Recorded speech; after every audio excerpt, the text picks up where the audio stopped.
Episode 22 of Attitude Makeover is all about girl power. I have with me Sapna Gurukar, also famously known as India's first female off-road racer.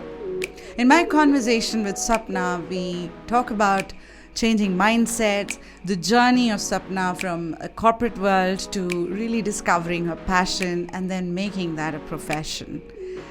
She talks about her vulnerabilities, her marriage, and how that has been supportive in this whole process, the community of off-roaders and the role that they play in motivating women, and also the mindset change that one needs to go through to really be a continuous learner and improve yourself. As always, I hope you enjoy this conversation.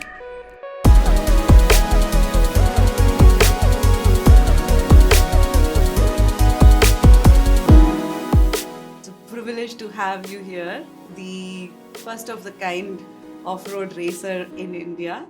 Thank you so much for being in the Attitude Makeover Absolutely show. my pleasure, Saujanya. It's great to be a part of this as well.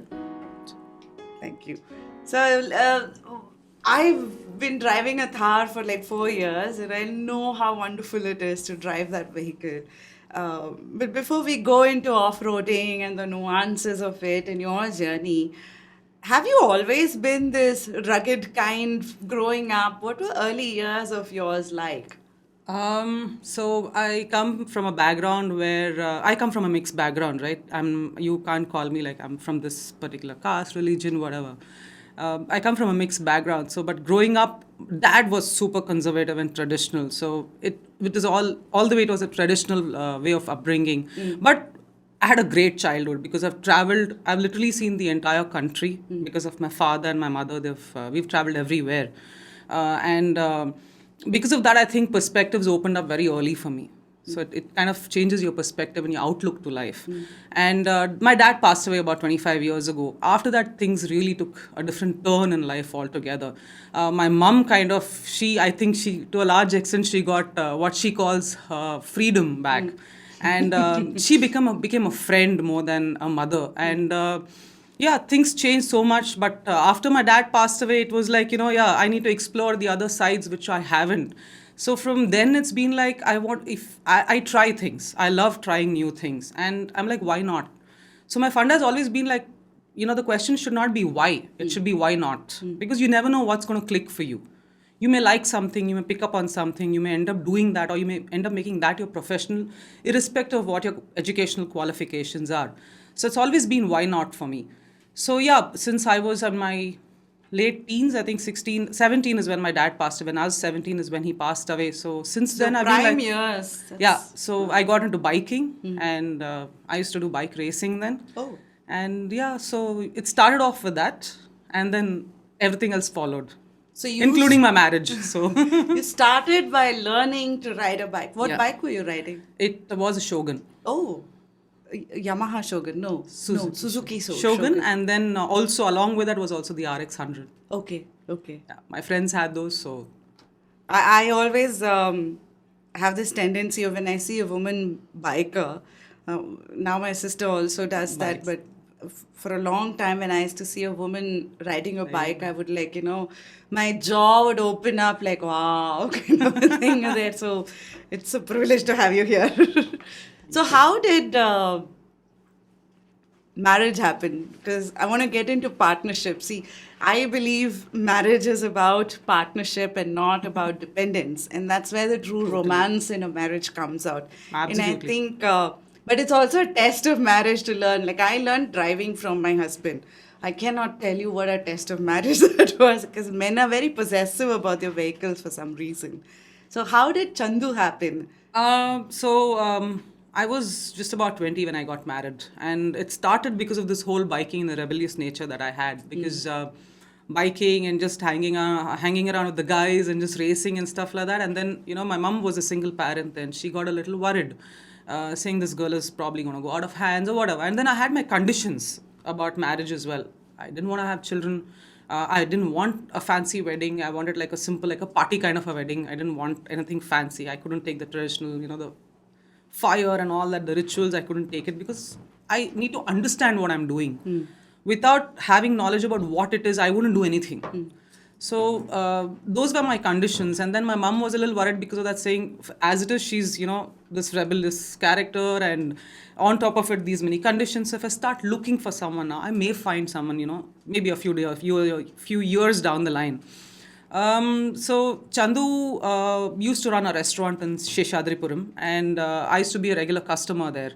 During one of these conversations, I think he asked me out, and I didn't have permission to go out after sunset. So I said, I don't have the permission. He said, yeah, well, you can bring your mom along.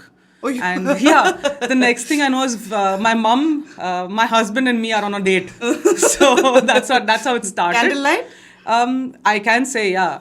But during that date, the funny thing was that restaurant had a dance floor. So after, half an hour, 45 minutes, my mom and my husband are dancing on the floor. And I'm like sitting and watching. I'm like, okay, make up your mind, dude. Which one are you hitting on? My mom was 34 then, 35, that's Wow. it. So she got married very early too. She had me when she was 17. Wow. So yeah, so even now she's still, she's retiring only in March. So she's 59. So yeah, so that's how it started. And then the next day my mom approached him, and she asked him, how about considering my daughter for marriage? And his concern was the age difference. We have like a close to 11 years age gap. So my mom said, I don't think that should be of a concern, but I need to talk to Sapna. It took a while for her to bring this topic, to even discuss. With you? Yeah, with me. It took a lot of jugaad, I'll say.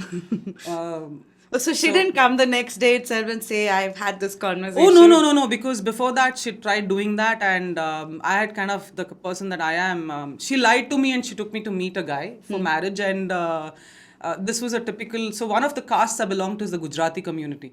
So she took me to meet sorry, no offense to the Gujaratis, but she took me to meet a typical traditional Guju family, saying that it was a Griha Pravesh. So the conversation started off like, what are your future plans? I said, I want to finish my education and I want to work. I don't think I'd like you to work. I'm like, excuse me, I don't think we even married for you to put those conditions. And I stormed out, came home, and I took the bike and I came home, and mom came in an auto, and I said, the next time you try this Mom with me... came in an auto. Yeah, she came in an auto because I refused to bring her back. So I was standing near a door at the gate, and I told her, the next time you try this with me, I'm not going to run away from home. I'll ensure you're out of the house. Oh, God. So then she was a little skeptical about trying this again with me. So even when Chandu's, this one instance came up, it took her a little... it took a little bit of convincing. It took a little bit of time. She approached my uncles, aunts, my grandmother. So it was like a get together, and then slowly they started bringing these ideas into me. And I'm like, okay, what are you guys getting at in the first place? We've found someone for you. Mom has found someone. So I just give a look to my mom, and mom is like, yeah. I'm like, why are you trying this again? We've been through this in the past. She's like, no, just hear me out. Let me tell you who the person is. And she took Chandan's name, and I was like, you're ruining a friendship here, right? I said. She's like, why don't you have a chat with him? Go meet him. I said, okay, I'll meet him. But you know my conditions, and I'm going to put that across to him in my first meeting itself. So she was like, don't do that. I said, no, this is what I am, and this is what I'm going to portray myself as. This is me. If someone has to accept, it has to be the way I am. Full package. The complete package, yeah. So when we met first, I opened up to him and I told him. So his only thing was, when do we get married? Because those were the exact same conditions that he had. So I knew, okay, this is like, a railway track where the major part of our choices or life decisions are the same, aligned, and they're the same, and we're going to be running throughout on the same track. So that was Jan end. I met him on Jan 26th for that. I think Feb 14th we got engaged, and March 27th we were married. So within 2 months of even having the first conversation, we just knew that this is going to work, kind of a thing. So that's how marriage happened. And so it's been how long now? Close to 22 years. So I finished 21 in November, so I can totally relate with this. It's got its ups and downs. I have no regrets, honestly. Yeah, my journey has been great. I mean, I've had a fantastic marriage. No qualms about that. Yeah. But from the beginning, you were clear, no kids? Yeah.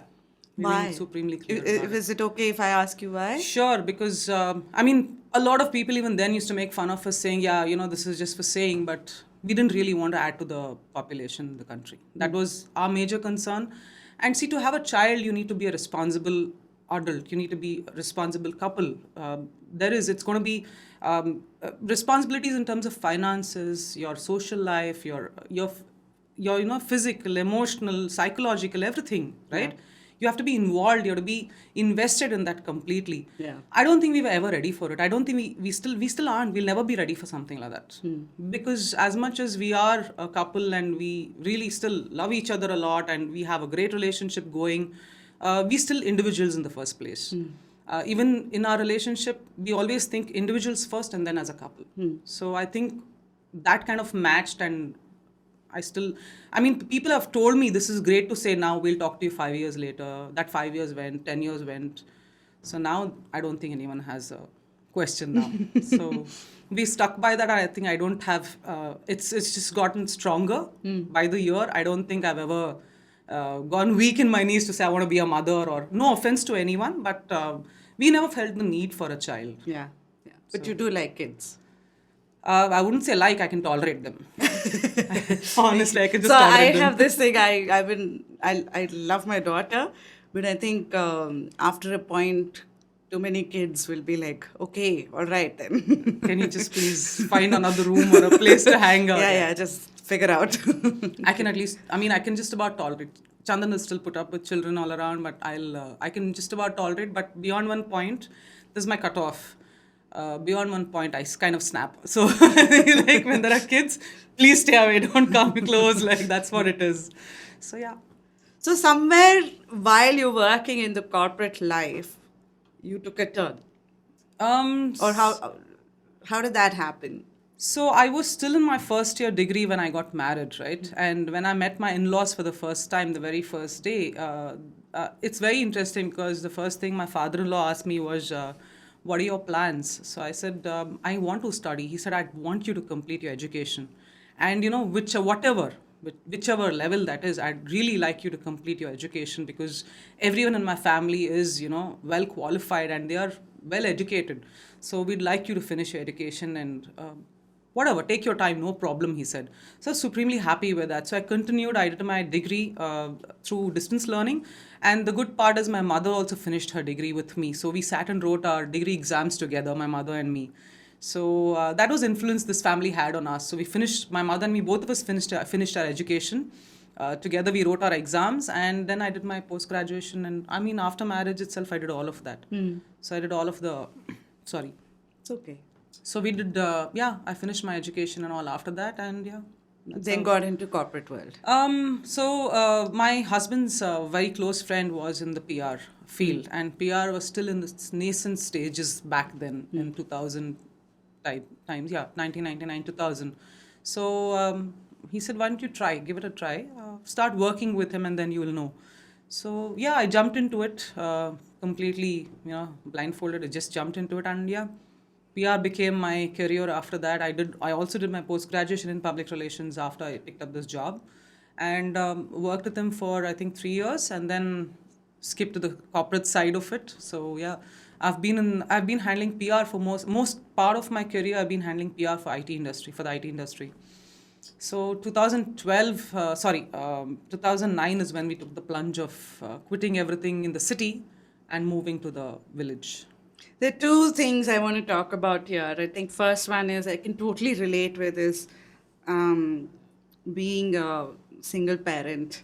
And I think your mom must have gone through a lot. Oh, a lot. Because especially she was young as well, right? So she was figuring out herself, and then you had one rebellious child like this. 2 children, not one. My brother's insane like me. He's also to another level. Yeah. I can my mom was a single parent again, and so both me and my sister, even now she says, why can't you all just be like normal girls? And I think now she slowly accepted it. Exactly. At 75. But then earlier it was like she was also like, what the hell, I'm telling them and they're not listening. So how is it like? What was mom's journey through that? Mom has really struggled a lot, I'll say, because dad was in the banking sector. So he worked for Bank of India through his life, and he passed away on the job as well. So she had to actually, I think she's one of the last to get the bank jobs in a compassionate ground. She was a teacher prior to that, and then she fought for this. For almost a year, she fought for my dad's job. And now she works. I mean, of course, she got the bank job and she works for the bank, but it was very difficult, especially for that 1 year that she's fighting. She had no income, we had no savings, nothing. So it was literally a struggle period for the three of us, for my brother, my mother, and me. And my mom has really struggled, and she's because she was not even, I mean, she wasn't qualified, right? Yeah. So she has had her share of struggle, but for her it was like, then she gave us the freedom. She said, not just she wanted to grow herself as an individual, and then she wanted us to grow as individuals and find our own paths, and I'm really thankful for that. No complaints when my dad was there, because like I said, we had a fantastic childhood. We learned a lot. I mean, upbringing and all of that was great, but after the 97 is when I think three of us grew as individuals and as a family. So yeah, mom's even now my brother's unmarried. He's 40. He's unmarried, and I mean, initially she's not the kind of person who imposes things on us, but she used to ask him a few times. She's asked me a few times after marriage, "Are you going to have a child?" and all that. And now she's like, what kind of children have I given birth to? My daughter doesn't want to have kids. My son doesn't want to get married. I have to ask my daughter to grow her hair. I have to ask my son to cut his hair. One is doing off-roading. One is flying in the air. He's a trained paraglider. Okay. So one is flying, both of them bike. Like, what have I given birth to? Not even what children, what have I given birth to is her thing. But now she's begun to accept that. And she's equally adventurous like us. So, yeah. So I am going to come back to you about this paragliding, because Prithvi and I are very close friends. Oh. And our next year's New Year resolution was to learn flying. He, of course, has learned flying, and I'm Wow. going to start from scratch. And so I think we'll use that connection. Totally, no problem. I'll give you all the contacts. So shifting here from working in corporate to lock, stock, barrel, switching over to Sakleshpur, was there a life-changing event that happened, or what made you sort of take that plunge? It's not an easy plunge, isn't it? So I'd say that both of us wanted to kind of get out of this mess or the rat race that we call even now. And we realized that we love being amidst nature. But the point at that point in time, the concern at that point in time was, what are we going to do for a living? If he shuts down his restaurants out here, and if I quit my job, my well-paying job out here, what are we going to do for a living, right? Thankfully for us, tourism had just opened up then.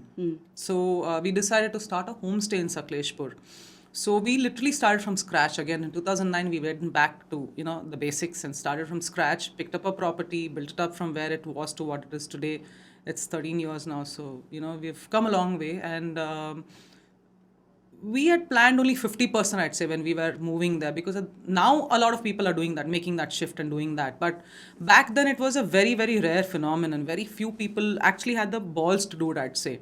And we took the plunge, we took the leap of faith, and again, no regrets, because it's taught us heck a lot. I think that really changed our lives for the good, for the better, because it taught us the value of the small things in life, the small pleasures, the value of relationships, the value of money, the value of the life itself that you have.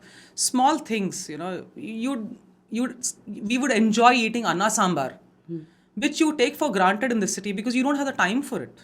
You're having a working lunch, you're on a call and all. There it's like you learn the value of small things. It really taught us a lot in life. So we went back to, the basics, how to live in a small, and I mean within your means, those small means. ಹಾಸಿಗೆ ಇದ್ದಷ್ಟು ಕಾಲು ಚಾಚಬೇಕು ಅಂತಾರಲ್ಲ. So that's one lesson that we learned out, big lesson that we learned out there. So we realized that one big thing that we took back, we still abide by now. Never learn to manage your income, learn to manage your expenses. That is what will help you, manage your finance basically.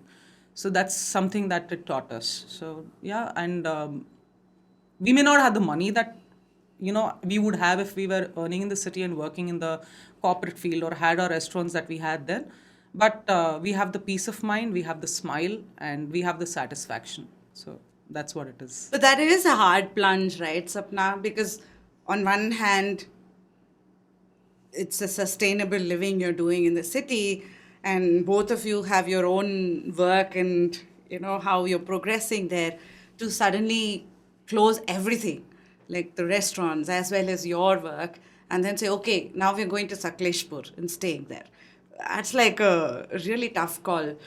I'd say it was, but like I said, we took the leap of faith, and it was tough for the first year or so. I'd say it was tough, but we stuck by it because we knew that this is gonna get, it can't get worse than this, is what we realized. It's gonna get better from here on, and if we stick by what we've decided and what we the vision that we had, what we thought we would have, if we stuck by that, and see, dreams do come true. I believe in that. You dream it, you make it happen. You work towards that, it does come true. So we stuck by what we had dreamt of. We stuck by what we had visualized, and I think that, I mean, it bear fruit. So that's what I'd say. And from there, what is your partnership like with Chandu? Like, I know, and where I'm leading to is, in your off-roading, he's like your navigator.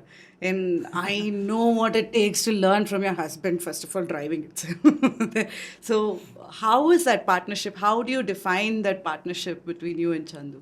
So, Chandan, when compared to me, is a very calm and composed person. He is? Yeah, he's extremely matured. He's extremely calm, extremely composed, very, very patient. And he comes from that kind of a background as well because his father was like that.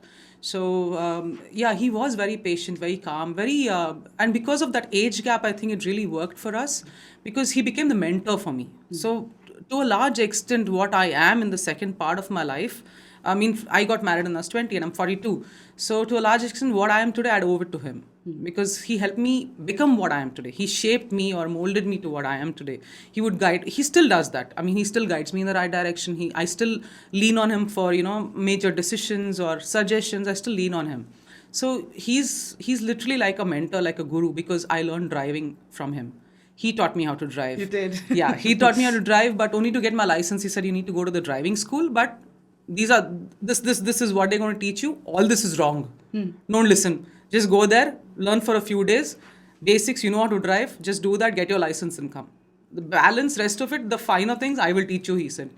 So he's very particular. He's disciplined as well. So he's like rear view mirror, seat belts, rear view mirror, and all of those things, following the rules, all of that. No clutch driving. I'll teach you how to use the handbrakes and stuff. Small things which they don't teach you otherwise. Yeah. So he was the one who taught me all that. So he's been my guru literally, and off-roading also happened because of him. He's a fantastic off-roader. It's just that he was into off-roading even before. Yeah, is it? yeah. Okay. Before me. So at that point in time, off-roading was a really small community. It was just a small community of friends who got together, started enjoying off-roading, meet up one night, camp somewhere, do a little bit of off-roading, enjoy it, and that's it. Get back next day to your lives. So he started off with that, and then one of those events, he said, "Why don't you try your hand at it?" I went with him as a not co-driver, just as as a partner. So he said, "Why don't you try your hand at it?" I tried my hand at it, and he also realized that I'm really good at it. It came to me naturally. So he said, "I don't think you should give up." And then the competition part of it came in. So once the competition part of it came in, he doesn't like all that. He said, "You drive, I'll navigate," and even today, I'll confidently say, though he hasn't been a part of any competitions and all of that, he's one of the best off-roaders or navigators I know even today. So he's fantastic at it. And even that, all of what I've learned in whether it's driving or off-roading is only because of Chandan. So what does marriage mean to you? Like we were talking earlier, right? It's a thing of partnership. It's more than, we are dependent on each other for a lot of things. No doubt about it. We are dependent on a lot of things on each other. But I think what matters is the respect you have for each other's decisions, the respect you have for each other's opinions, and the space you give each other is very, very important. Like, we don't intrude on each other's lives. We are a couple, yes, but we think about our individual selves first. Individuality matters to us a lot. I am an individual, he is an individual. We don't kind of, try and change each other or in any way. We don't try and question each other on anything. We trust each other immensely. We respect each other immensely. I think the respect part of it is very, very important, is what I feel. Love will follow. Love will follow. The reason I was probing into the relationship, and I hope you don't mind this bit, is I've been told by my sister that off-roading is not just about knowing your machine and knowing yourself. it's also about this partnership. The navigator plays a huge role in how much you trust them and what, when they guide you on, how to go about. All of that matters. So it's like 40% of you, 40% of the navigator, and 20% is your vehicle, or whatever is the frequency ratio there. I'd actually give it more to the navigator than the driver. Oh, is it? I'd actually give it more to the navigator than the driver, because it requires a lot of strength, it requires a lot of agility, it requires a lot of technical know-how, especially because they are on the track. You are in your car, you're in your vehicle, your Jeep, or Oh, whatever they're not it is. sitting with you. Most of the time, they're not. I see. So they are the ones who are actually analyzing the whole track, analyzing your whole approach to it, your exit, the way you're going to take an obstacle or tackle an obstacle. They are the ones on the track.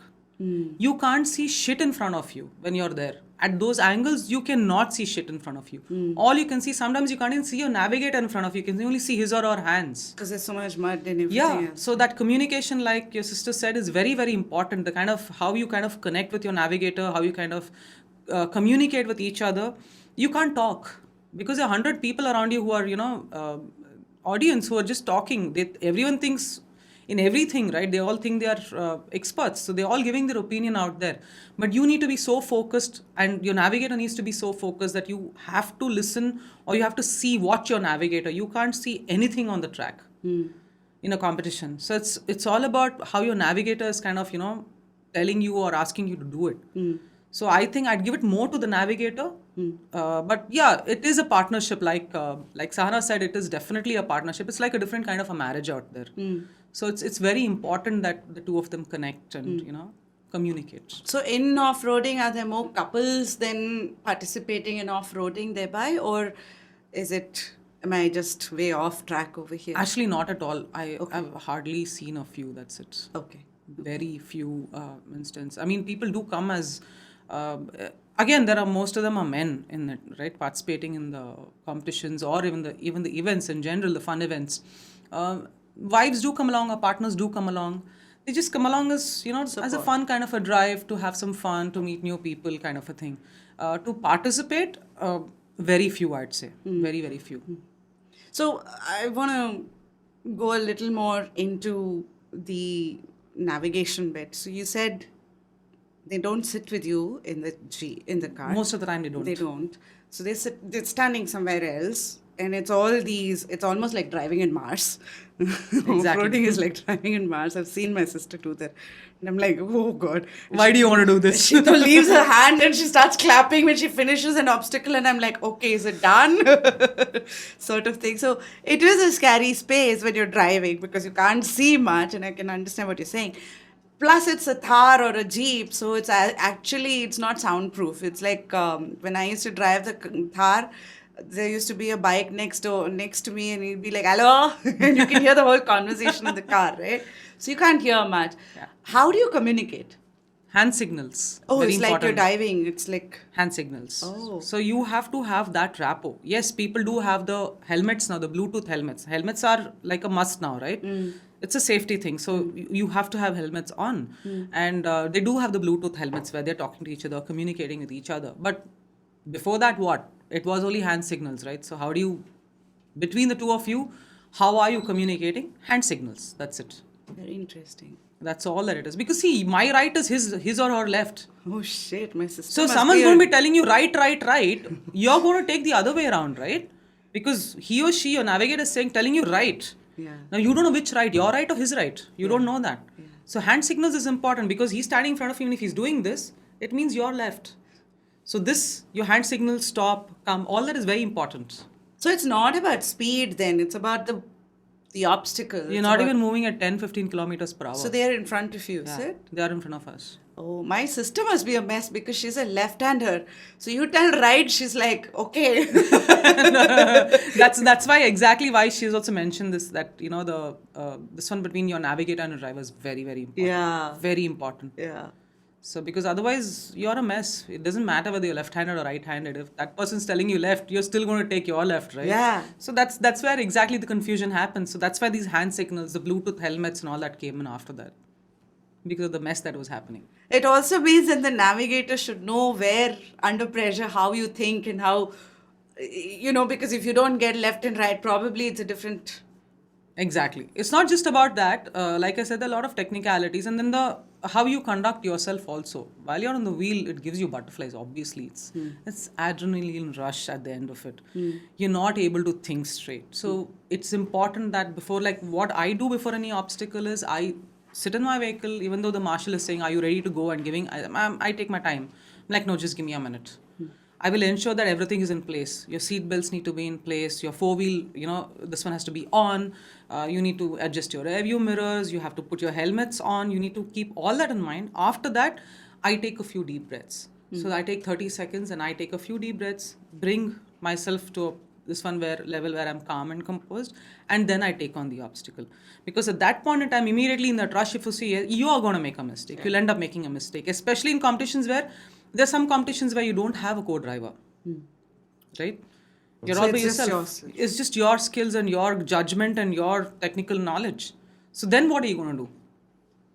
And then there are competitions where randomly you're given some random person, right? You're just picking up chits. You have a random navigator whom you've never met before in your life. And even if you have, you don't know that person. It's like then playing dumb charades. Exactly. So then you have to really connect with that person first, and then you have to, that's where your skills also come in then. How much do you know? You're not depending completely on your navigator's judgment or, that person's knowledge. You have to bring in your abilities, your strengths, your judgment, and all of that. You're actually, in some ways, really putting what it means to be a team into perspective here, right, Sapna? Because all of us come with our own strengths. Correct. But you also need to first know what are your strengths, what do you bring to the table, how well do you understand the landscape. Then you have teammates, you should know how to communicate with them, and then make it a victory as a team.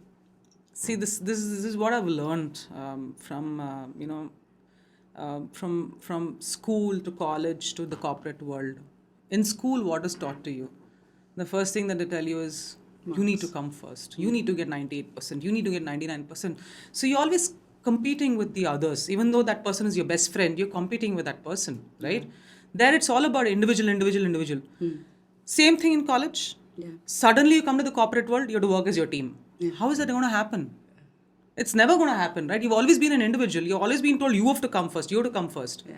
Now, suddenly, for that many years, 21 years, 23 years, you're being told individual, individual. You have to come first. You have to come first. You have to make it before everyone else.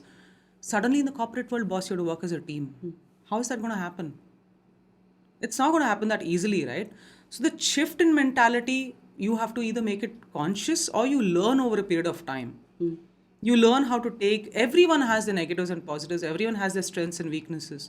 So as a team member, not just a leader, you have to understand each of the team members' strengths, weaknesses, and you have to understand whom to delegate what to, or what you should be taking up as a team member, as your role, as your responsibilities. And that's how a team can function. Yeah. So if you're going to be competing even there, you're not getting anywhere. Yeah. So that's what I believe. Even off-roading, it's the same thing. Yeah. So you got into off-roading through Chandu, where he talked about, you should do this, or he saw the potential in you. What did you see as the beginning of off-roading? What did you like? Like, my sister keeps talking about it. She says you should come to one of my off-roading events, and I'm like, oh, there's too much mud there. That's a fun. Exactly. She seems to love that whole slush, the mud and things like that. I love the machine. I love the Thar. I think it's one of the best vehicles. But mud is not, I think, Your thing, yeah. my thing. So what did you see in off-roading, Sapna? What got you closer to it? See, when I tried my hand at it, I realized it came to me naturally, right? I was into biking earlier, which I'd given up on. So that was dirt racing or like regular? No, just track regular. racing? Just Okay. regular on the road. There was no dirt racing then and all that. It wasn't even known. Okay. Not in the late 90s for sure. At least as far as my knowledge goes, it wasn't. So I was into bike racing and all, which I'd given up after marriage. So when this happened and when we shifted to Sakleshpur especially, you're driving on these kind of roads all the time. So it's just that thing of, it's like an adventure sport. What do? You want to fly, you said, right? What is it that draws you to flying? The height and the whole thrill of it, I guess. Yeah, so it's similar in this. The whole thing about, for me, when I see an obstacle, especially an obstacle, or even if it's not a competition for that matter, it's like an obstacle in life sometimes. If I've faced this many things, how have I handled it in the past? If this comes up in front of me as an obstacle in real life, how am I going to handle it? You know, going ahead, how am I going to handle it? So for me, that thrill, the the the high it gave me, plus the fact that there weren't too many women into it, also at that point in time, and then it's always been said the man, the machine, right? Especially in this Everywhere, genre of vehicles, especially. everywhere, it's man and machine. Yes. So somewhere, someone has to break stereotypes. So for me, those were the things that kind of drew me to that. And then it started becoming like a regular thing because it became like meditation. I would take off completely. Even today, I don't care where my phone is. I don't care what's happening, whether it's on the work front or whatever. If I'm off-roading, I'm just doing off-roading and nothing else. It's like that. So I get involved in it completely. So it really helps me kind of structure my thoughts and my mind. It gives me that break from everything else that I require. So what you're leading towards, and that's where I was sort of trying to find as well, is to our earlier conversation, off-roading is not just about the vehicle, it's about you. It's about really knowing you, and constantly the why not comes in of, breaking those barriers or fears within you to discover yourself. Absolutely. It is. You are discovering different sides of yourself. You're learning new things each time. That's the best part about off-roading. You're meeting so many people, you're kind of doing so many things, you're seeing so many vehicles. There's so much of conversation, so many things happening in front of you that every single time you go for an event or for a competition, you're learning something and you're coming back. So somewhere you may not realize it, but somewhere along the line is changing you also as a person. It's tweaking your personality a bit too. It's kind of making you what you are as well, or it's helping you take those decisions in life. So it's definitely a reflection of your personality, or it's helping you build your personality or a side of you. So that's what's interesting. And plus, like you said, the fear, right? The fear of being judged, biggest thing, right? We all have that. If I'm going to be doing this today, what are people going to be thinking about me? If I fail at this, what's someone going to be talking about me? Those fears, you need to face those at some point of time in life. When you do that, you say, why not? And you do that, I think it helps you get over that obstacle immediately of, people are judging me, or what am I going to do? How am I going to do this? It helps you just get over that. So do you have a magic mantra for overcoming fear? Any tips of the trade? I'll just say take it head on. Jump into it, do it.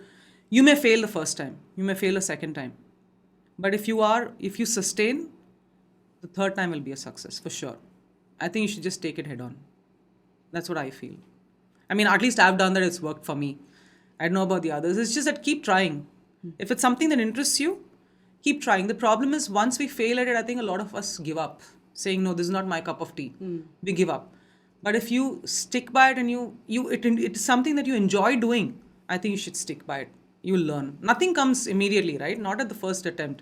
Look at anything, whether it was our studies or look our jobs or whatever it is. Have we ever succeeded in the first attempt? Very rarely.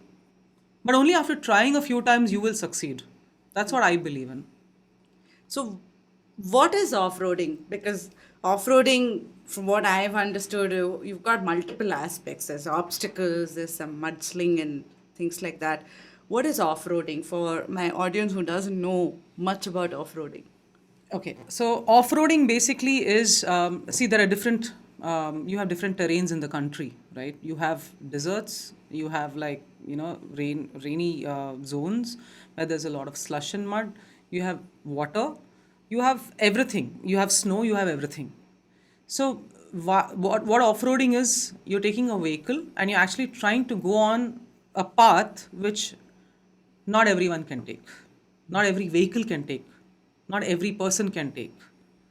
You're actually taking it there. The road not taken. The road not taken, that's all. That is your off-road. That's exactly what it is, off the road. That's off-roading for you, literally that. So in some cases you discover new roads, or there is some sort of a path put in? No, so if you're going for a competition, it's there. Some people build the off-road zone for you, obstacles for you. In some places, it's natural. It's there, and you're just driving through forests. You're driving through mountains. You're driving through deserts. So it's there. In some places, it's naturally there. In some places, for competitions, they actually make these obstacles. So you enjoy what part of off-roading within this? I enjoy taking on newer kind of terrain each time. So, of course, even if I say that I've driven most of my off-roading, most of it I've done it in slush or in water, even that is different each time. Even that every single time is different. So I'd love to explore, like, how do you do it in the desert, like dune bashing? How do you do it in the snow? What does it take to drive on those kind of terrains? What does it take to drive on these kind of terrains? What kind of skills, what kind of vehicle modifications, or, the little bit of changes that you have to bring in? What does it take to do that? That's what that learning thing kind of interests me. I can see. So in a lot of ways, it's like talking to my sister sitting across the table right now, because this is what she says. Like, especially when it rains in Bangalore, she takes my daughter on a drive, and she pulls up the window because Thar. I think if there's someone from Thar, the team from Thar listening to it, Mahindra will be like, so the water just gushes, like it yes. comes all over. So you literally can't see anything. Yeah. And the two of them are like, clapping, all Yeah. right then, kind of a thing. So it really feels like I'm talking to my sister sitting across. That's the fun that you have. These are the small things you enjoy in off-roading. So yeah, it's a lot of fun for people like us who enjoy it. It's a lot of fun. Taking a quick break from our conversation today, I wanted to quickly talk about our collaboration partner, Hubhopper. This podcast was created on Hubhopper Studio. If you wish to start your own podcast for free, please visit www.hubhopperstudio.com. Hubhopper is India's leading podcast creation platform. Start your podcast with Hubhopper Studio and get your voice heard across platforms like Spotify, Gaana, Google Podcasts, Wink Music, and many more. Click on the link in the episode description or visit hubhopperstudio.com. Thank you, Hubhopper, for the collaboration. And now we go back to our conversation. So what do you drive? What vehicle do you drive? So the first vehicle we picked up in 2009 was a Gypsy. But we realized that it's not a workhorse. I mean, we also needed it for our farm and all of that. And it didn't really suit our personalities. So then we picked up a 540, an MM540. It's a 95 model. Until about 3 years ago, I was driving it in stock condition. In the competitions as well. Not even a power steering. I didn't even have a power steering. I had nothing to it. Oh, no power steering? Nothing. It was in stock conditions, and I was I was still like, doing great in the obstacles and all of that, and still beating people. But like everything else in life, you do need to upgrade. Till then I believed, I still believe that you need to upgrade your skills as well. A lot of people who are into off-roading, especially now, think it's all about the vehicle's modifications and skills. So you'll start with one, you'll get into another, you'll get into another. It's a never-ending process. But I'd advise that before you upgrade your vehicle or modify your vehicle and make those modifications to your vehicle, upgrade your skills. Drive for a couple of years, 2-3 years, understand what the whole sport is about, understand what goes into it, the technical knowledge, all of that, and then improve all of that. Come to a level where, yes, now I have the skills to take on this particular type of an obstacle, but my vehicle doesn't have those skills. Then upgrade. That's a better thing to do than, get everything put in your vehicle and you're still not able to drive it properly. What's the point? There's no point. Yeah. So that's what it is. And in a lot of ways, if I draw a parallel to the technology space, technology is getting innovated practically every quarter, I would think. So as a developer or as an engineer, you're constantly exploring new technologies to try out because it looks good on your profile or whatever reasons, right? But it's about understand your landscape, understand yourself and your system, and then upgrade based on what your needs are. That's what That's you're what saying. it is. I know a lot of people who've tried using the Mac. Then they realize, okay, I don't think I can do this. They go back to Windows. It's a similar thing. Your phones also, right? You straight away go for, you don't know how to use it. You don't have any use for it. Then what are you going to do? What's the point? First, understand whether you need it, understand whether you can get there, understand if you have if you can use it depending on your skills, your usage, and all of that, then you upgrade, great. But right from the start, if you're getting into it, you're never going to improvise on your skills. You'll still be the bad driver that you were, or you still do clutch driving. And that's the worst thing to do in off-roading. Yeah. That's the worst thing to do in off-roading, clutch driving. Eats up your knees. Not that. You won't even get anywhere. You'll make a blunder and you'll fall. So you're saying when you do this, you don't declutch. It is just... No. So it's just like the regular driving. When you're putting on the first gear, you have a hill climb, you are letting go of the clutch and you're climbing, right? But then what happens if your leg is on the clutch? Your vehicle is not getting the power it requires. You're not doing the right thing because you're pressing the clutch, pressing the clutch out here. It's not going to perform at its 100% potential. Neither are you going to perform at your 100% potential, nor is your vehicle going to. You're burning your clutch out. What's the point? I'm going to get into a more controversial side now. And I'm calling it controversial because I've got a personal experience around it. So I'll start with my personal experience, and then I think we'll lead it towards off-roading if you're okay with that. So I think about 7-8 years back, I decided to buy a Thar. A Thar because Outer Ring Road there was no road. It really felt like driving on Mars. So you got the Thar before Sana? That's the story. Oh, I didn't know that. Okay. Yes. She although says a different story, but that's the story. I'll catch her on it the next time. Yes. And over a drink you should. That's the plan. So Shamir and me went to this showroom. The very few Thar showrooms back then. So we went to that guy and we said we want to test drive the Thar. So he got the Thar and he comes and gives the keys to my husband. And the husband says, Ikade, not this side, that side. She's the one. And he looked at me and he said, Madam, you should try the SUV, the Mahindra other SUV that is there, right? Scorpio. And I said, no, I want this. I want to try this. So I did the test drive, got into it. First of all, there is no mirror on your driver's side. Yeah, obviously. It's sort of built by men for men. And sales, customer service, maintenance, everything is sort of trained around for men. And for me, every time I went there, like when they handed over the Thar to me, again, they gave the keys to the husband. And again, he said, not me, it's there. That's the lady who's... You face this even today. Yes. And then when you're driving, it's even more funny, the experience when you're driving a Thar as a woman. And that time, I probably was one of the few in Bangalore who was using a Thar as a, regular daily vehicle, commute vehicle. And I loved it because for me, it was like the drive to office and back. And you can bully the auto rickshaw drivers and the bus drivers on the road, man. What more do you need? Truck drivers as well, because that is such a rugged vehicle. There's not a single dent that vehicle will have. Everybody else will. So they have to adjust to you as much as against you have to adjust to them, right?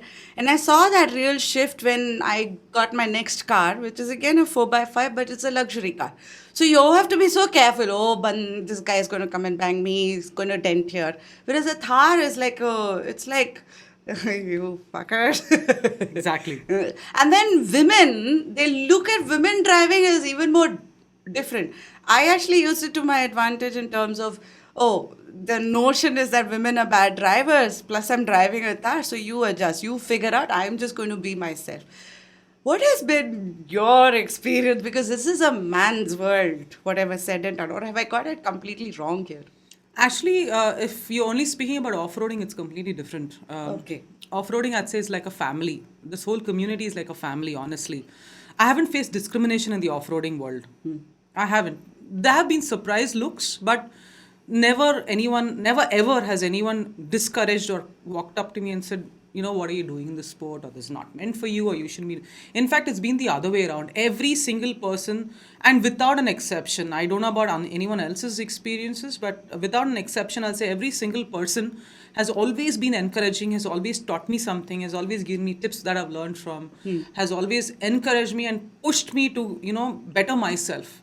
Every single person. So there are some times when I'm doubtful, right? Middle of an obstacle, one particular part of it, you're a little doubtful. You have a marshal standing there. That person is literally like, idu nimga ಆರಾಮಾಗಿ ಮಾಡ್ಬೋದು ಹೋಗ್ರಿ ಏನ್ರಿ ಅಷ್ಟು ಯೋಚನೆ ಮಾಡ್ತಾ ಇದ್ದೀರಾ, you'll get. So I've literally got that kind of an encouragement and push from the community. This community is a completely supportive, extremely encouraging and very, very helpful community, not just in off-roading. This is like, I'm saying family because every single time, and not just me, I've heard from many people. Yeah, I've heard this from Sahana as well, right? Whenever we've been in any kind of problem, any kind, and anywhere in the country, literally I'm telling you, anywhere in the country, somewhere in the boondocks, okay, one message on the group, or you just get in touch with one off-roader in the community, the connections come so fast. In less than 15-20 minutes your help arrives where and you extended family also gets totally those, everyone gets so involved that they literally, they are there for you at any time of the day, night, anywhere in the country, wherever you are, they are there. So this is like an extended family, honestly. I've never faced discrimination in the community. In the off-roading community, never ever. Like I said, there are surprise looks and stuff like that, but that's there everywhere, right? I mean, it's not just about off-roading, it's there anywhere. Recently, I bought the new Thar in July. Oh, you did?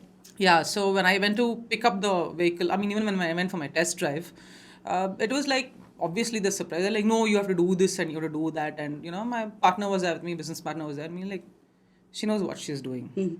So, you're talking to an off-roading champion out here, please.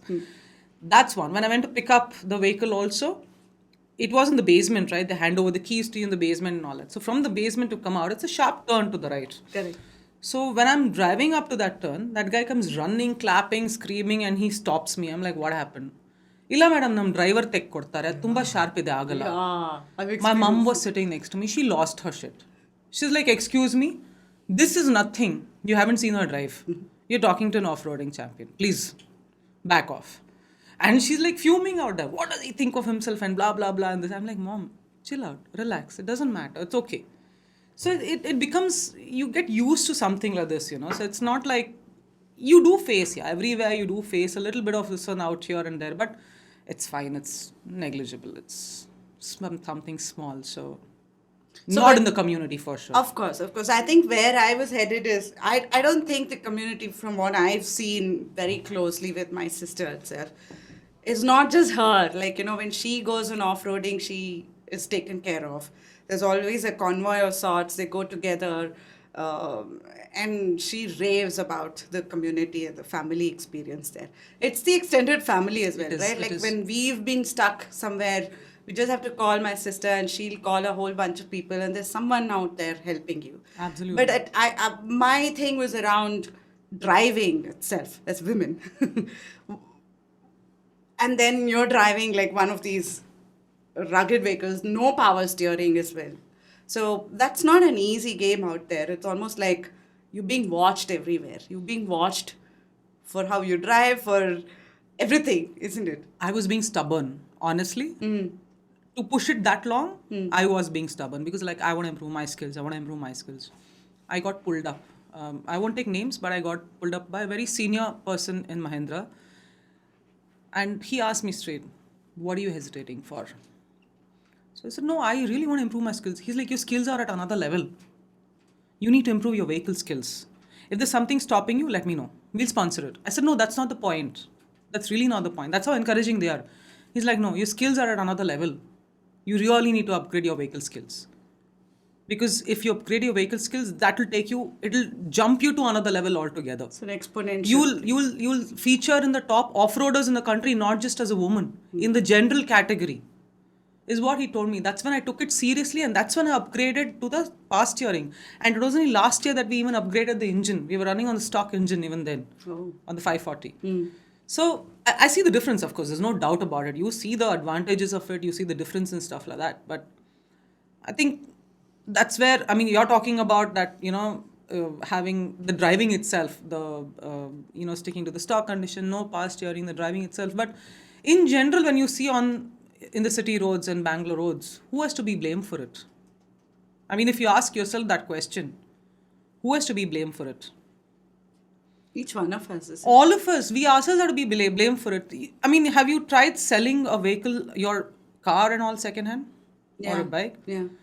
If you say that it's a woman-driven car and all that, they say, okay, clutch price- driving, clutch kitto girate, they say. Price comes down. Yeah, why? We have to be blamed for it. Why can't we learn? The question is, why can't we? I've seen people, and unfortunately, that's a sad truth. I'm not trying to pull anyone down, but that's really the sad truth. We have to make an effort to change. We have to make an effort to learn. I have a different perspective here. So I'll tell you. I agree, first of all. We have to up our We have to skills make our Agree. effort. But there's also the others have to make an effort to understand. Absolutely. Absolutely. Because, like you said earlier, we're all different. Totally. And right? So if I'll give you, like you said, you have your perspective, right? I'll give you the other side also. I'm on the road.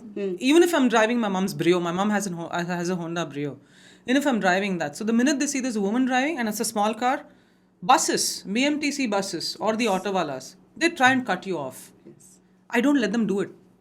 You can't assume that this is a person whom I can, happily step upon or, push to the side. I don't let them do it. I've always stuck to my lane and I've always ensured that no one cuts me off. That mentality is going to be there. It's not just here, it's there everywhere. Any part of the world you go, it's there. That is never going to change. If we want to see the change in people, we have to be the change for that. And I think the more there are women driving on our roads, on our highways especially, highway driving is a different ballgame itself. Totally and different. highway driving as a woman is like ho. Totally different ball game. So. Right? So it's like a bully race kind of It is. thing, right? Like It is.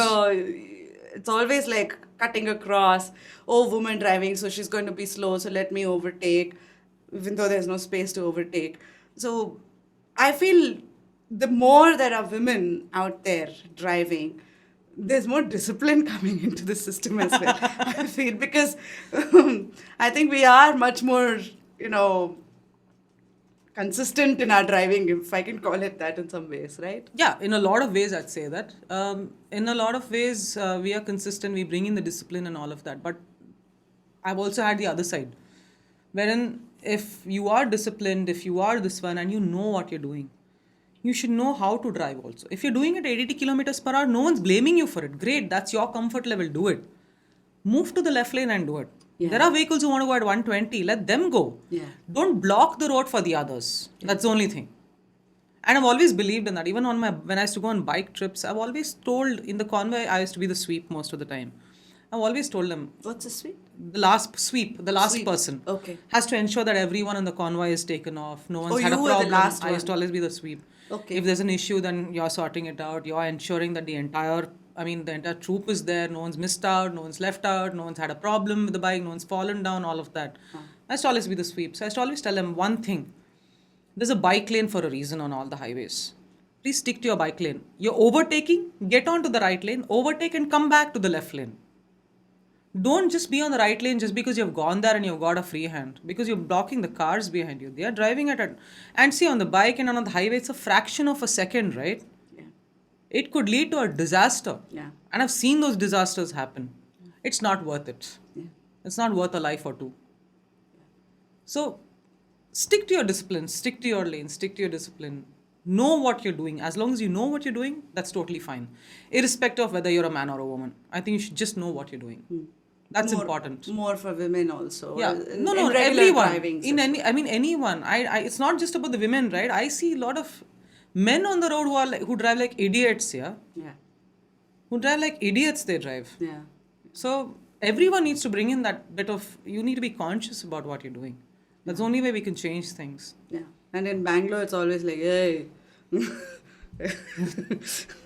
That's exactly what it is. Salpa adjust ಮಾಡಿ. That's what you get.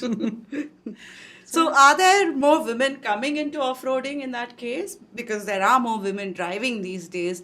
There are more women driving the Thar as well.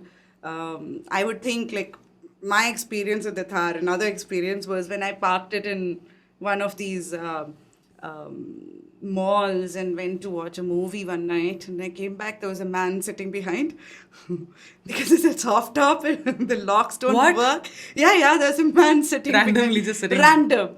And then I got in and I was like, holy shit, what do I do? Because it was quite late in the night as well. And that's when I decided, okay, this is not a car for me. Wow.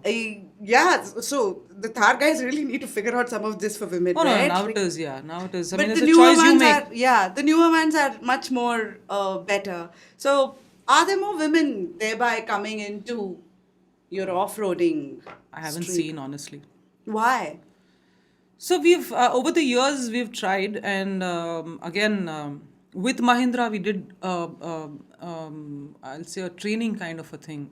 It was literally for free, where we got a lot of participants. We got over 50 people. 40, I mean about 40 participants, but it never converted to women. See, the aim was to get more women into off-roading, and that was a fantastic move by Mahindra, I'd say. Fantastic move. We got about 40 people, but not one person out of that converted. See, it's not appealing to a lot of people. It's not a glamorous sport. It's definitely not a glamorous sport. It involves a lot of mud and slush and dirt and, efforts through the day. It's an entire day thing. You're going to be tired, no sleep, no this one. There's nothing much, right? It's all about the event, it's about the vehicle, it's about yourself, and it's all about that. So it kind of women hesitate to get into that is what I feel. Honestly, that's what I feel. They try. There are a lot of women trying their hand at off-roading. Yes, the Thar, the new Thar especially, you see a lot of women on the road driving it because it's become a lifestyle vehicle now. It's become a statement, a style statement, as, if I can say. Fantastic vehicle. And it's been designed by a woman, by the way. Oh, is The it? new Thar. So yeah, Who? so it's become. I'll give you the name. I'm a little unsure about the name. I don't want to take the wrong name, but it's been designed by a woman. So it has become a lifestyle vehicle as of now. So a lot of women are driving it, but even in the old Thar that happened, right? A lot of people picked it up. Not just women, men also picked it up because style statement. They wanted to see be seen driving a jeep, this one kind of a jeep design vehicle and stuff like that. But within 6 months, 8 months, I think people were selling off that vehicle because it wasn't like you can't have the same experience as a car. The new Thar has that. It definitely has all those features, the comfort, it has the works, everything. You name it, it has it. You see a lot of women driving it, but I still don't see women who've gotten into the sport. Unfortunately, still haven't. Just been about handful of us, and we still are the same handful from years. It's still been the same. So is it more than the other logistics around the event, like, because there's so much mud and slush and all that stuff? Is it the other logistics around the event that could really change the game? Or I don't is think it it's a just mindset? that. I think it's a mindset. It's a change of mindset that people need to, think about. It's a mindset thing. Interesting. That's what I feel. So I read that there is a training center from Mahindra as well They do have. for The academy is there at Igatpuri. for off-roading, Yeah, for off-roading. right? Yeah. Yeah. They have courses. And that's why their national championship happens. The finals, the semi-finals and the finals happen there.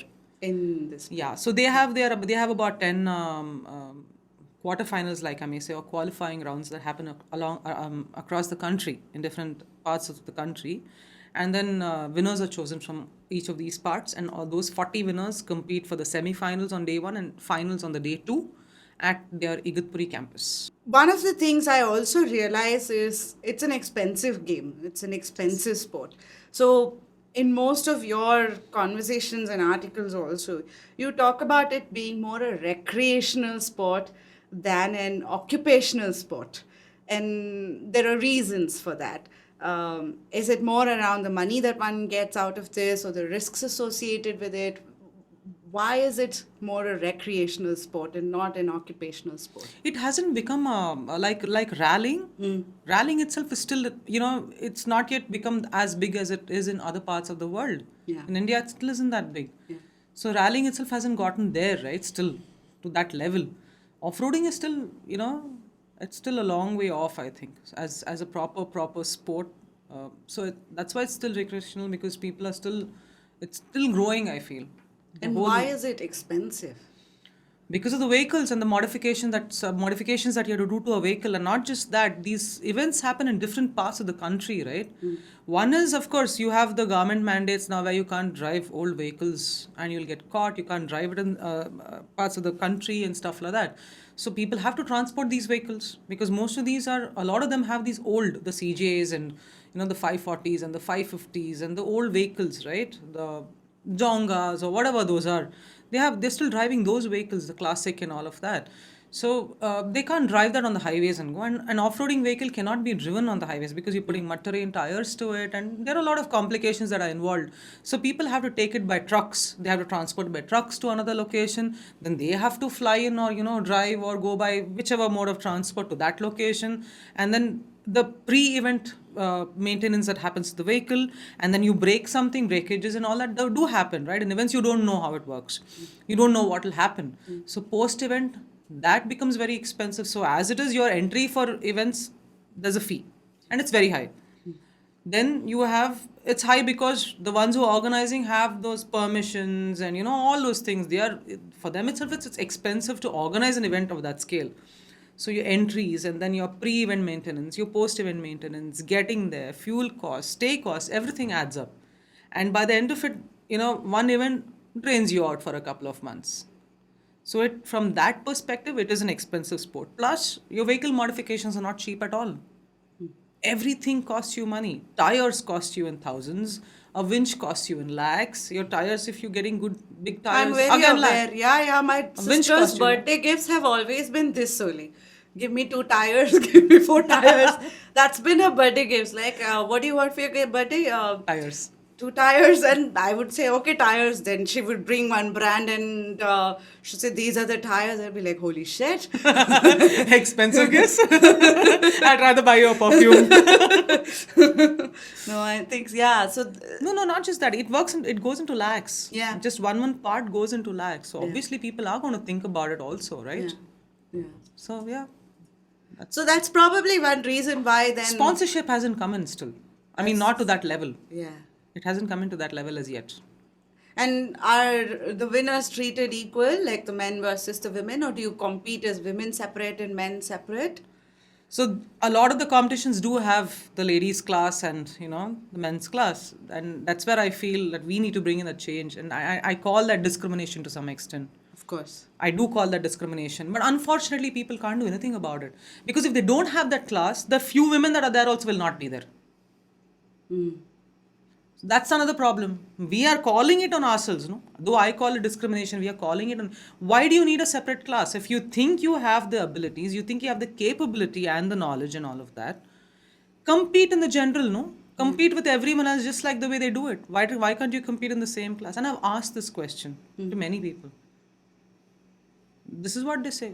You'll be the only one coming then. We won't have any women in the country who will do it. That's what they'll say. So oftentimes when you go into these races, on an average, how many women come to participate? Most of the times, if it's around here, it's just Sahana and me. That's it. Oh, really? Yeah. Really? Wow. So it's like a walkthrough of sorts in that case. You feel bad. What to do, but that's what happens. But you'll do the same track that the men do. Yeah, it's the same track. It's the same track. There's no. The track is the same. The obstacles are the same. Nothing changes there. Nothing changes there. Who are these organizers? Everyone across the country, there are a lot of. So you have a lot of clubs across the country, off-roading clubs. So Kerala, there are a few clubs. Tamil Nadu, there are a few clubs. Bangalore, there are a few clubs. Then you have in Rajasthan, you have in Sikkim, you have in Ahmedabad, you have in Lonavala, you have in Pune, you have in Bombay, you have in Delhi, Gurgaon, you have in Chandigarh. Across the country, everywhere, you have in Gujarat, everywhere there are clubs, off-roading clubs. So each of these people organize, and then you also have the biggies like Mahindra, right, who are organizing these events across the country. They're having various events across the country. So you have the Force Gurkha, you have Mahindra, they have their events. So is it then the event organizer's mindset also that is influential in some of these discrepancies? So actually, I wouldn't say that. See, a lot of the events don't have the ladies class at all. They don't have.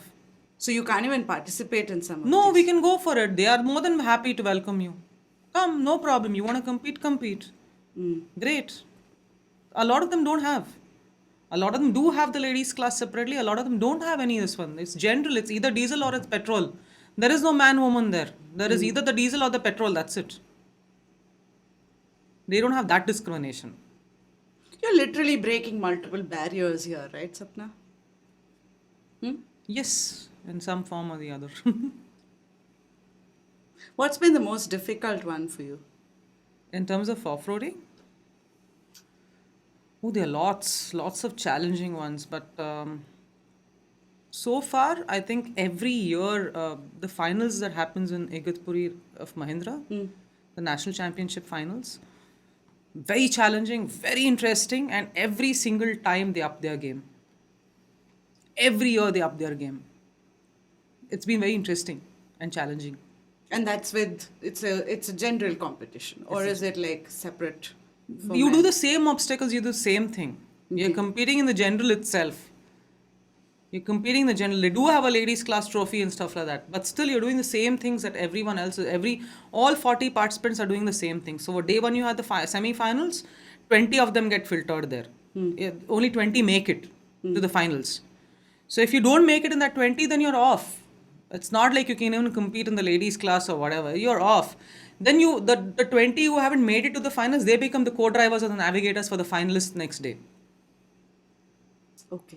So that's how it works. Okay. So this is over days that the race happens in that case. There it happens over 2 days. Okay. The semi-finals on day one and the finals on day two. So there's one more in Kerala or something. The Lots rainforest. happening every year. The rainforest challenge happens in Goa every year. That's the more international one. That's the is it? international one. That's the Malaysian, originally in Malaysia. Then they've taken it to other parts of the world, Italy, Russia, everywhere, India, everywhere. So then, do you get to compete internationally as well eventually? If you win in the rainforest challenge locally, I mean, the India this one, then yeah, only the winners, the first this one, they get to travel in. I mean, they get to compete internationally. Okay. Okay. And have you participated in that? The very first season of RFC that happened in India, I was a participant in that. I read that that is one of the toughest experiences. Has that been the same with you? It is. I wouldn't say that because see, there's a lot of winching. There's a lot of as a navigator also, you have to be extremely. It's not just about the machine there. It's also about the person driving or navigating out there. You need to be completely fit for something like that because the obstacles in rainforest challenge, let's say, are more about your technical knowledge, your vehicle and your winching techniques and stuff like that. What is winching? I mean, I know what winching is, but if you can sort of. So you have a winch fixed, right? A winching is a winch is a front and back both. You can have it at it's there for both in the front and the back. So your vehicle is stuck at some point. You're doing a slope. I mean the angle of the slope is such. Sometimes it's a 90 degrees angle. So you're using sand ladders to do the first part of that. So so this is your slope, right? Till here you can put sand ladders. It's going to be like this. So till here you What's put a sand ladder? So they're like regular ladders, a metal ladder on which your tires will go on. Okay. So you place it in such a way that your tires move on that. Okay. So they are movable stuff. You carry that as accessories in your vehicle, just like a high lift jack and stuff like that. You carry sand ladders as well. So you carry these ladders and then you place them where the tires are. The navigator has to place them properly. Then you move to one level. After that, it won't go. Obviously, the angle is such that it won't go. So then you need to fix your winch to a tree. You need to use a tow rope and stuff like that. And then you need to winch your vehicle up. It has to move up. It winches it by itself. It's like an automatic thing that it winches. It's like a pulley Like a pulley, yeah. It's like that. It pulls your vehicle up. So a lot of it is, those are the things that it kind of challenges you on in that challenge. I'd say all of the other things that I've participated in is more about your driving skills, your technical knowledge, your approach angle, your vehicle capability, your capability. Which angle, which turn, the way you're going to do it, how much of air pressure has to be in the tires, all of that. All of those things matter so much. Which gear you're going to use? Are you going to be doing it on 4 low, 4 high? Is this something that requires speed? Is it something that you need to do slowly? All that matters so much. So it's more about that. So I enjoy those things more than, having to winch your vehicle most of the time and, Because as a driver, you're just sitting and driving. Yes, to some extent you are, but after that, it's a navigator's job, right? So, and your vehicle's capability, your winch capability. So you have different um, brands of winch and capacity and stuff like that. So it all matters. All those things matter. So, what's an advice you would give for someone who's, after listening to this, I would hope this triggers at least one thought of, I must at least try this. What's the advice you would give for someone who wants to try this? They should, like I keep saying, don't say, why should I try this? You should be asking, why not? Because I may enjoy it. It may give me a completely different perspective in life. It may give me it might give me that independence, if not anything. You should try it. People should try it, should give a hand and see if this is something and keep it going for some time, sustain it for a while. Try not just once, but try 2, 3 times. Only then, there are things that I've tried so many times, but then I've realized it's not my cup of tea. Then I let go of it. But till then, till I come to that point, I do try it a few times. So try it a few times. Till you try it a few times, you're not going to know if it's something that you'd enjoy doing or. And it also takes that much time to build those connections within the community, right? You do it once, you're not connecting with anyone because everyone's a stranger right there. For that first time, everyone's a stranger. You connect with some folks, you build that bond with some people over a period of time, over 2, 3, 4 events. Yeah. So give it that much time to actually understand what the community is about, what the sport is about, what it feels like to sit at the wheel or to navigate. Give it that much. Anything needs time. Even a relationship needs time, right? Everything needs time. So I'm just saying, get into it, give it a try, but give it time. Be patient. Be patient, give it time. And stay put. Yes, stay put, absolutely. Right? It will bear fruit at some point. Yeah. I have some rapid fire questions for you now. Oh, it's my first God. time I'm trying this. Okay? Please, So I can't be the... Was this his idea? No, this is... He's has also never been mine. surprised. So there's like, really, okay, fine. That was his expression. I heard this before. She told me in the Break. Oh God. Please, Saujanya, don't do this to me. Okay, so rapid fire. Okay, Ouch, this is the first time I'm trying it. So And I'm the bakra for it, I you're, can see. yes, you're the Attitude Makeover show's bakra, first bakra. So the best advice you've ever received?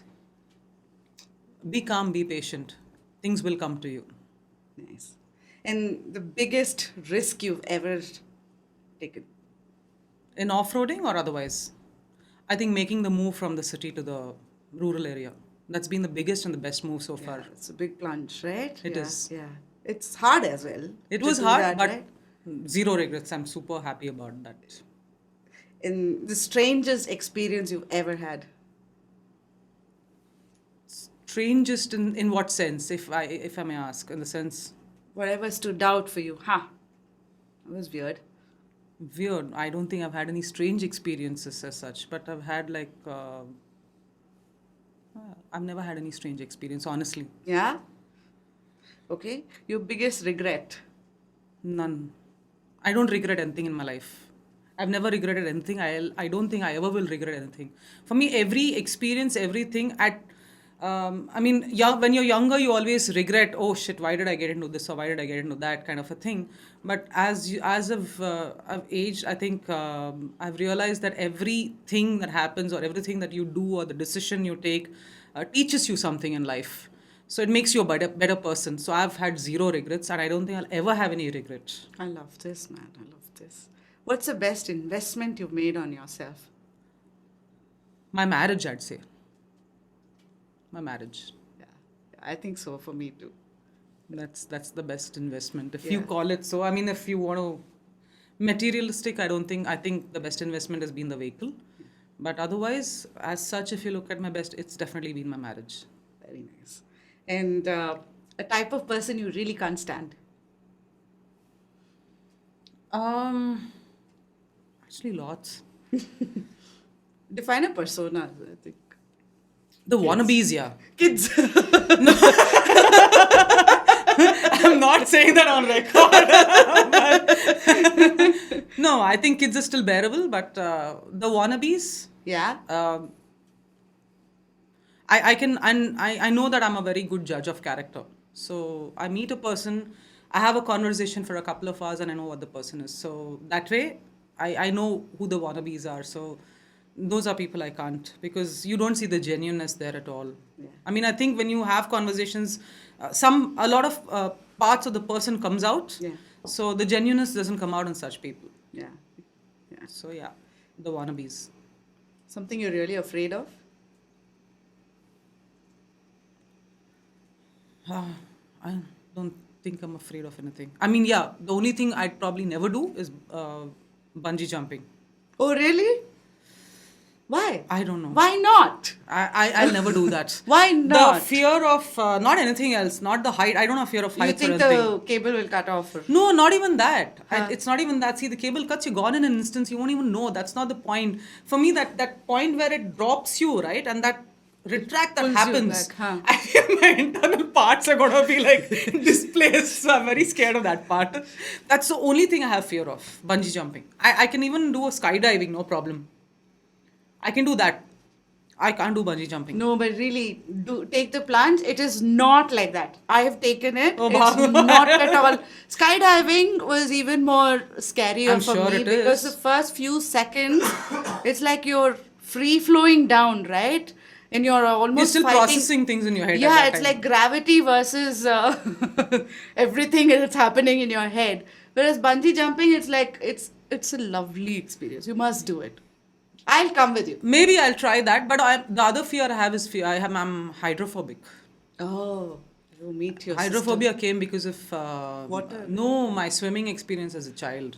Oh. So the coach I had as a kid was horrible. He would just take us and throw us in the deep end, saying, "Ha, it comes naturally to us. So we are animals, so they'll learn to."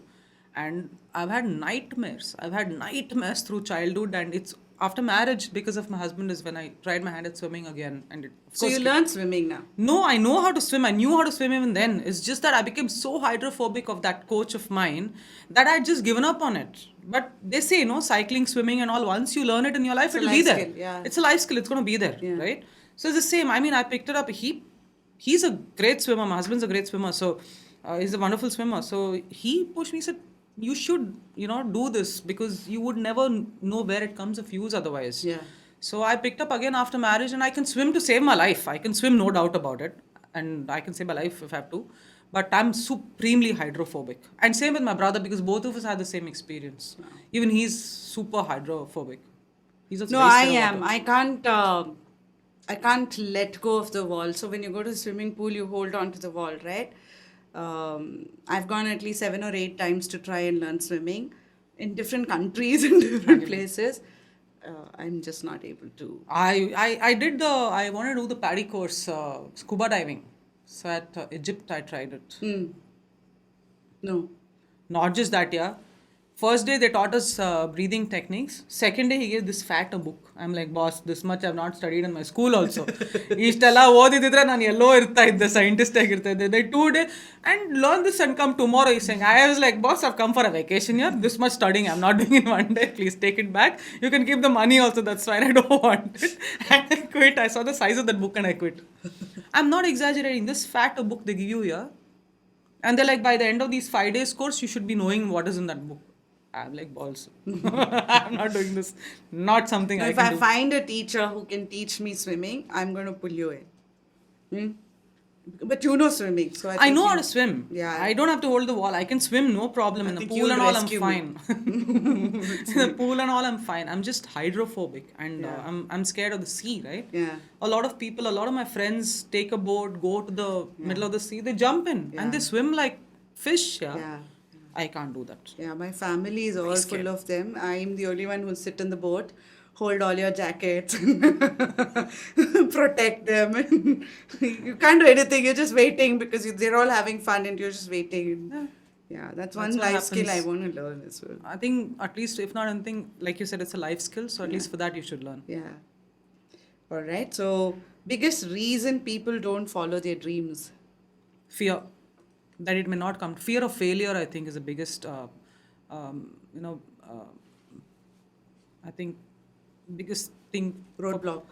Yeah, to a large extent. I think the fear of failure is what stops people from even trying it. That's the biggest issue I've seen. And you've sort of figured how to handle fear in your own way? I think off-roading has taught me that to a large extent. I'd say I'd give it to off-roading. And of course, as being a facilitator with my friend's company, that taught me how to get over fear as well.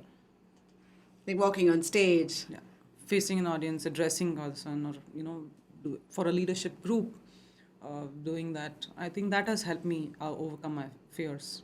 So now, how do you handle fear? Like I said, I take a few deep breaths, compose myself first, so that really helps.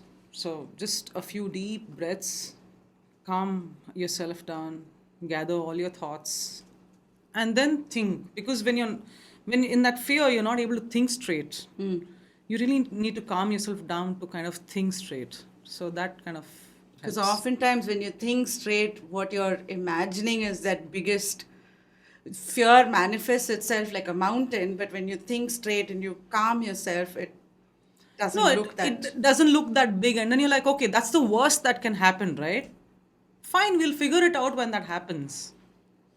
When it actually happens, we'll figure it out. There has to be a solution, right? See, you can't keep thinking about the problem all the time. When there is a problem, think about the solution for it. Don't think about the problem itself. That's why your fear manifests, actually, when you're thinking about the problem. Because you're not thinking about a solution for the problem. You're thinking only about the problem there. So think about a solution to it first. It's also how you look at failure then, right? Yeah. It's also how you look at failure, definitely. All right. One type of person every human needs in their life. Chandu. Anchor, I think. I mean, it doesn't matter if the person is calm and composed or whatever. Even a calm and composed person needs another hyper person to kind of anchor them down in some form. So I've seen a lot of calm and composed people, but if it wasn't for it need not be the partner. The calming goat, like they say, every person has a calming goat. Every person also has a hyper or that childish kind of for this one in their lives to kind of compensate Balance it. for. You need that balance. I think you need that balance. Sapna, you're doing very good for my first time. One word to describe this conversation. I spoke my mind out after a very long time, I'd say. So I think it's been super open. I've been super comfortable. Like I said, I'm a little camera conscious, but I really didn't feel the this one of any cameras, presence of any cameras or any this one that I didn't feel like it was an interview. It just felt like I'm connecting with a friend after a very long time, and I think I spoke my heart. So I hadn't come prepared at all for this. I'll be honest with you. Yeah. I just spoke. You my didn't heart. know what we're going to talk either, right? For me, it felt like I was talking to my sister. I enjoyed it That's because such a nice thing I'm to say. taking away one thing that, I took my sister's off-roading as very light. Oh, you should become Very light because she used to send us videos like, check out what I did. And I'd be like, wow, Sony, it does look awesome. But I didn't know it's not just the obstacles she's overcoming on the field. It's also the mind. I've seen her grow in off-roading, by the Yeah, way. I've yeah. really seen her grow in off-roading. Yeah, So I there are a know. couple of times that I've gone with her as a co-driver, and I've kind of, whatever I've learned, I've kind of passed on to her, tried passing on to her. I've told her, calm down, take a few deep breaths. ಆರಾಮಾಗಿರು ಮಾಡ್ತೀಯ ಇಲ್ಲ ಕೊಣ ಆರಾಮಾಗಿರು deep breath ಹೋಗ ಆರಾಮಾಗಿರು. So I think I've seen her grow. I've seen her mature in the field as well. So, and it's fantastic to see her now. You should come now. I mean, her driving is a very, very, you'll see a very different kind of Sahana out there. Yeah. You'll see a very different person out there. Trust me, you'll see a very different side of your sister there. I have to. She keeps calling us, and Shamir's always excited, but I'm the one like, Manu. No, if you want to see a different side of her, You should you put should in come that for one of those events with her. You'll see a completely different side of her. I will. I think for me, you've opened a different perspective itself. I'm so glad to have done that. No, really, you'll see a very different side of people, everyone, not just Sahana, but I think me and every one of us. You'll see a very different side of us. So in anything that we do, I think off-roading, for the ones who are in off-roading, that, like I do pottery also, right? I do sculpting. So even that for me is you'll see a very different side of me. Yeah. Very, very different side of me. So everything. I love cooking as well. So when I'm cooking, you'll see a completely different side to me. So each thing I think in your life brings out a very, very different side of that person. So all these are things that make your personality or you, right? So every one of those bring out a very different side of the person, I feel. Yeah. And it's important to have that balance. Sapna, I think they say no that when you choose adventure, it leads you to your destiny. This has been a lovely conversation leading towards multiple depths of destiny for me. Thank you so much for this beautiful conversation. Thank you so much for being part of my show. Thank you for having me here. I really enjoyed myself, honestly. I mean, like I told you, it's just been like meeting with a friend and conversing. After a very long time, I think I've had this opportunity to speak my heart out or speak this much. So I really enjoyed myself. Thank you so much. Thank you so much.